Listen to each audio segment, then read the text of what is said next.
बिस्मिल्लाहिर्रहमानिर्रहीम। Welcome back to Anish lectures. आज की वीडियो में हम लोग डिस्कस करेंगे डिफरेंशिएशन और इंटीग्रेशन के बेसिक कॉन्सेप्ट को।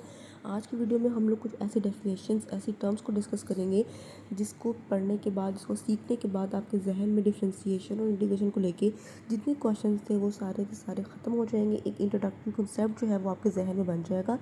तो सबसे पहले हम लोग स्टार्ट करते हैं डिफरेंशिएशन से। डिफरेंशिएशन है, इसको यूज़ किया जाता है to find the rate of change of one quantity with respect to another quantity at a specific instant. एक स्पेसिफिक इंस्टेंट के ऊपर अगर आपने किसी एक क्वांटिटी के अंदर होने वाले चेंज को फाइंड करना है जो कि दूसरी क्वांटिटी के रिस्पेक्ट हो रहा है, तो वहाँ पे आप लोग डिफरेंशिएशन को यूज़ करते हैं। ठीक है, अगर आपने रेट ऑफ चेंज फाइंड करना है। इसी तरह हमारे पास अब क्योंकि जो रेट ऑफ चेंज है वो एट अ इंस्टेंट हम फाइंड कर रहे हैं, तो इंस्टेंटेनियस रेट ऑफ चेंज जो है उस चीज़ को हम लोग डेरिवेटिव बोलते हैं। इस डेरिवेटिव को फाइंड करने के प्रोसेस को हम लोग डिफरेंशिएशन बोलते हैं। और जो वो रेट ऑफ चेंज होगा, जो इंस्टेंटेनियस रेट ऑफ चेंज होगा, उसको हम लोग डेरिवेटिव बोलेंगे। अब डेरिवेटिव क्या होता है? The ratio of the instantaneous change in the dependent variable to that of the independent variable. कि आपके पास जो डेरिवेटिव है वो एक रेशो है। किस चीज़ की रेशो है? इंस्टेंटेनियस चेंज की, जो डिपेंडेंट वेरिएबल में हो रहा है, to that of the independent variable. कि आपके पास ये रेशो किस चीज़ की है? डिपेंडेंट वेरिएबल के अंदर जो इंस्टेंटेनियस चेंज हो रहा है उस चीज़ की, किसके साथ? इंडिपेंडेंट वेरिएबल के साथ। तो आपके पास डेरिवेटिव क्या है? एक रेशो। इसके अलावा method of finding the derivative of a function और ग्रेडियंट, उसको भी हम क्या कहते हैं जी? डिफरेंशिएशन। कि अगर आपने किसी भी फंक्शन जो है, आपको कोई भी फंक्शन गिवन है और आपने उसका डेरिवेटिव फाइंड करना है या उसका ग्रेडियंट फाइंड करना है, तो फाइंड करने का जो मेथड है उसको हम लोग क्या बोलते हैं जी? डिफरेंशिएशन। अब रियल लाइफ के अंदर जो डिफरेंशिएशन है यूज़ टू डिस्क्राइब मोशन। कि आपके पास जो डिफरेंशिएशन है वो मोशन को डिस्क्राइब करने के लिए यूज़ होती है, मूवमेंट को डिस्क्राइब करने के लिए यूज़ होती है, कोई चेंज किसी ऑब्जेक्ट में आ रहा है तो उसको डिस्क्राइब करने के लिए यूज़ होती है। ठीक है, यहाँ पे हम एग्जांपल लेते हैं एक गाड़ी की। एक गाड़ी है, वो एक पॉइंट से दूसरे पॉइंट तक पहुँची है किसी टाइम के अंदर, तो उसकी पोजीशन में जो है वो चेंज आया है। तो यहाँ पे अगर आपने उसकी स्पीड, उसकी वेलोसिटी, कोई भी उसकी ऐसी चीज़ फाइंड करनी है, कोई भी क्वांटिटी फाइंड करनी है उस ऑब्जेक्ट की, तो आप लोग यहाँ पे डिफरेंशिएशन को यूज़ कर सकते हैं। अगर हम लोग यहाँ पे उसकी वेलोसिटी को चेक करना चाहेंगे, उसकी स्पीड को चेक करना चाहेंगे, तो हम लोग क्या यूज़ करेंगे जी? डिफरेंशिएशन को यूज़ करेंगे। क्योंकि मैंने अभी आपसे ये बात की है कि डिफरेंशिएशन जो है वो ऑब्जेक्ट की मोशन को डिस्क्राइब करती है, उसके अंदर होने वाले चेंज को डिस्क्राइब करती है। ठीक है, इसी के साथ अगर आप किसी भी चीज़ की या किसी भी ऑब्जेक्ट की वेलोसिटी की बात करते हैं, तो वो जो है वो उसकी पोजीशन और टाइम जो है उन दोनों की ही मदद से हम लोग फाइंड कर सकते हैं। अब जहाँ पे हमारे पास दो ही चेंज होते हैं, एक होता है एवरेज चेंज, एक होता है इंस्टेंटेनियस चेंज। ठीक है, अगर आपने किसी चीज़ के अंदर टोटल जो है वो चेंज फाइंड करना है, किसी ऑब्जेक्ट की क्वांटिटी के अंदर टोटल चेंज फाइंड करना है, तो आप लोग एवरेज चेंज उसको बोलते हैं। और अगर आप किसी स्पेसिफिक इंस्टेंट के ऊपर उस ऑब्जेक्ट की क्वांटिटी के अंदर होने वाले चेंज को फाइंड करना चाहते हैं, तो आप उसको इंस्टेंटेनियस चेंज बोलते हैं। ठीक है, तो हमारे पास अगर हम एवरेज चेंज की बात करें और अगर बात करें हैं स्पीड या वेलोसिटी की, तो हमारे पास स्पीड का फार्मूला हमें पता है कि टोटल डिस्टेंस को हम टोटल टाइम पे डिवाइड कर देंगे, तो आपके पास जो है आपकी स्पीड निकल आएगी। ठीक है, ये टोटल की बात हो रही है।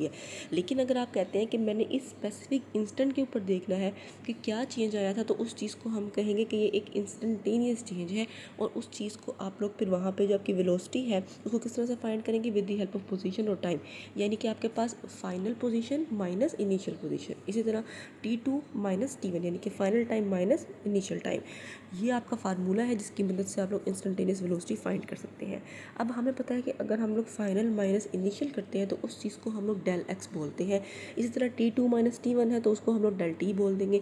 ये पूरी जो चीज़ है ये एक ग्रेडियंट की फॉर्म बन जाती है और इसी चीज़ को हम लोग डेरिवेटिव बोलते हैं, जो कि dx ओवर dt है।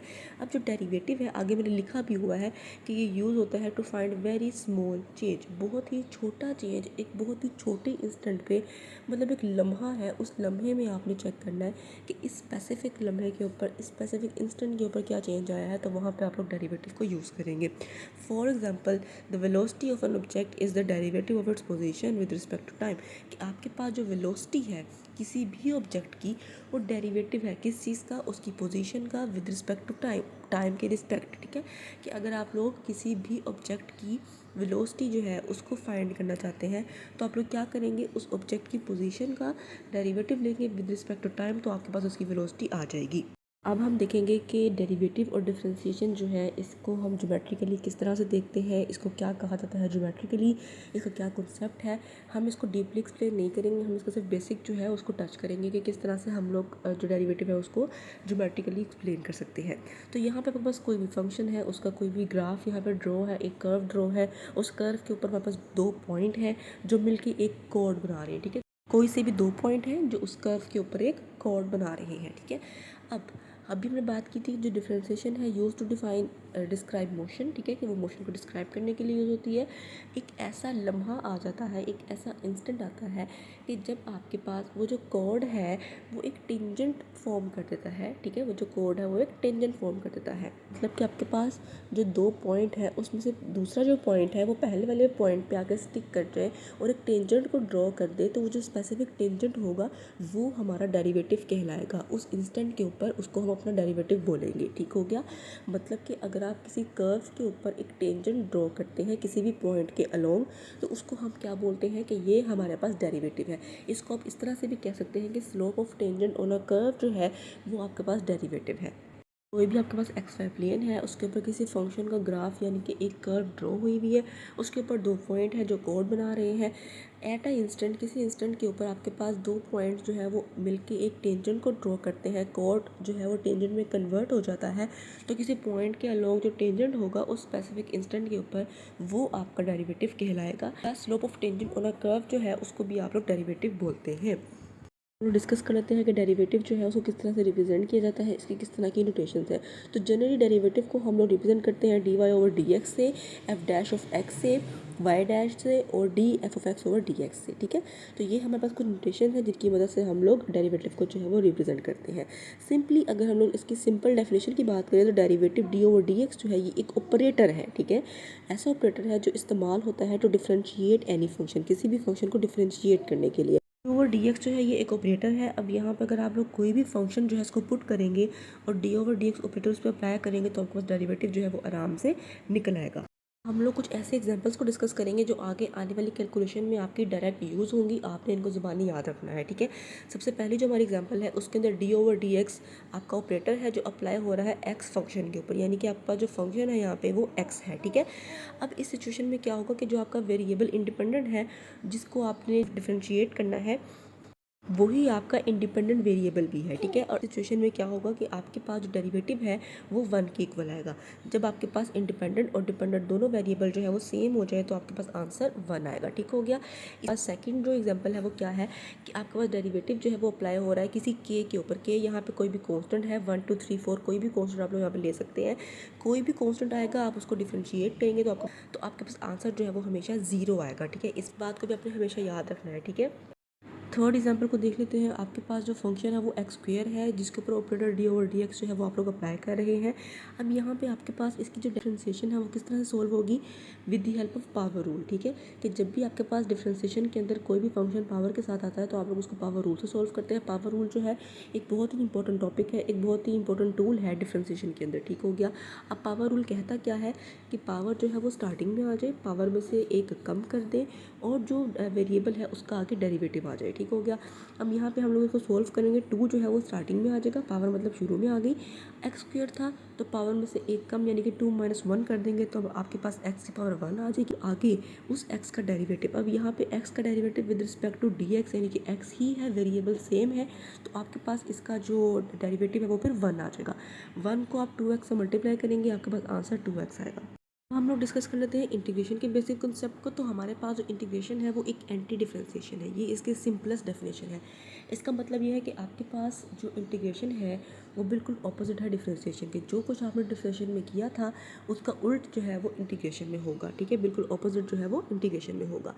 इसके अलावा प्रोसेस ऑफ कंबाइनिंग और uniting different things into a whole, आपके पास डिफरेंट चीज़ें हैं उसको अगर आप कंबाइन करते हैं, यूनाइट करते हैं एक होल क्रिएट करने के लिए, तो उस चीज़ को भी आप लोग इंटीग्रेशन बोलते हैं। इसके अलावा the process to find an integral, वहाँ पे हम लोग डेरिवेटिव फाइंड कर रहे थे, यहाँ पे हम लोग इंटेग्रल फाइंड करेंगे।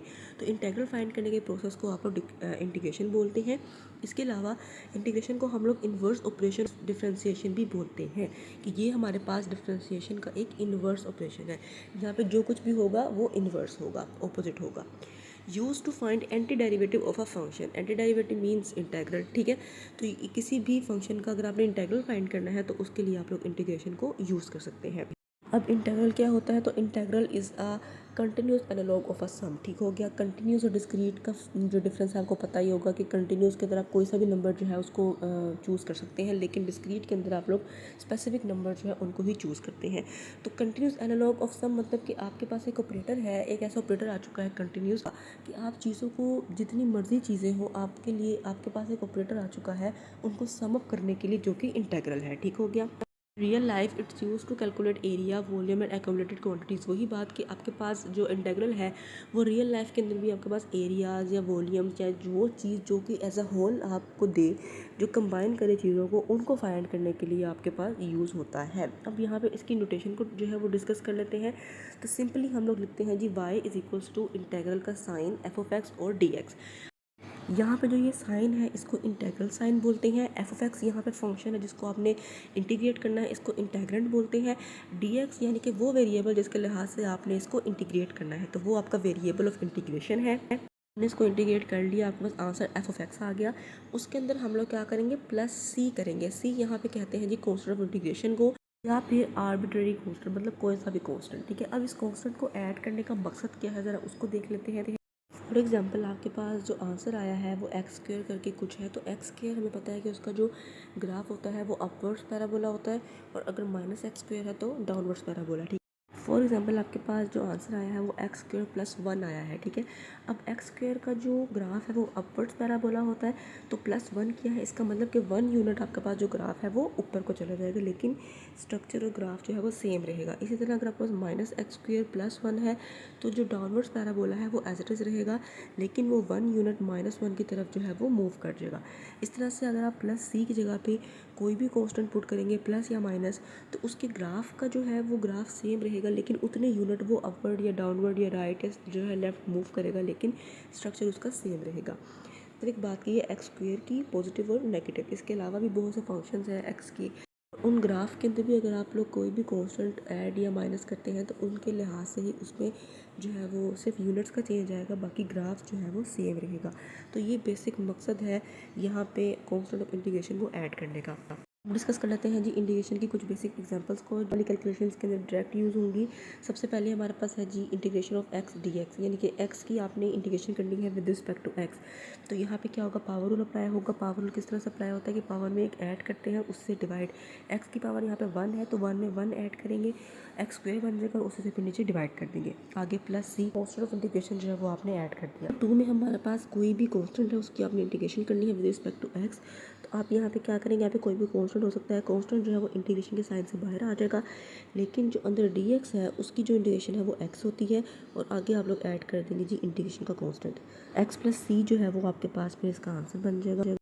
एग्जाम्पल नंबर 3 में हमने फंक्शन लिया है 2x का, इसको आपने इंटीग्रेट करना है विद रिस्पेक्ट टू x। तो यहाँ पे 2 जो है वो कांस्टेंट है, इंटीग्रेशन के साइन से बाहर आ जाएगा, अंदर x dx रह जाएगा। अब x का भी हमने फर्स्ट एग्जाम्पल में डिस्कस किया है कि पावर रूल के साथ उसको हम सोल्व करेंगे, पावर में एक ऐड करेंगे, उसे डिवाइड करेंगे, तो यहाँ पे x स्क्वायर बाय 2 जो है वो इसका आंसर बन जाएगा। अब यहाँ पे 2 जो है आपके पास वो बाहर वाले 2 से कैंसिल हो जाएगा, आपके पास सिर्फ x स्क्वायर बचेगा, और आगे हम इंटीग्रेशन का कांस्टेंट जो है वो उसको ऐड कर देंगे, तो x स्क्वायर प्लस c जो है वो आपके पास इस इंटीग्रेशन का आंसर बन जाएगा।